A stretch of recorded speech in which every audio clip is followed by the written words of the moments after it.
受到这个风台影响，台铁的东部线会当讲是规条拢无开。花莲到台北的区间车，今仔日早起是看情形来发车，也若花莲往台东，也就是落南的这条线，目前是还未开放的。苏花公路虽然讲无封起来，也毋过因为风台假，所以各道转运站今仔日嘛停困。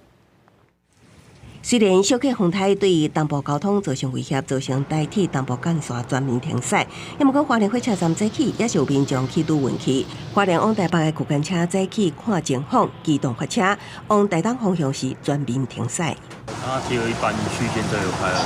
嘿，你要搭到哪里去？我到宜兰。哇，会不会觉得还蛮不方便的？我也还好。高铁袂去过停开啊？停开，这样要坐区间也是安那？我甲下晡才有啊。 台铁表示，花莲往台北的对号列车要到中昼12点以后才恢复行驶。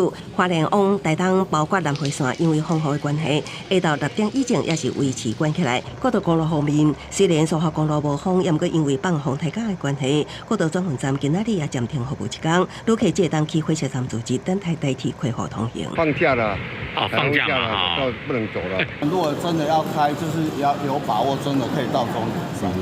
你如果开到一半，我们真的会被骂死。另外，小片风台的雨量爱注意，尤其南区局里未少山区的溪水涨起来。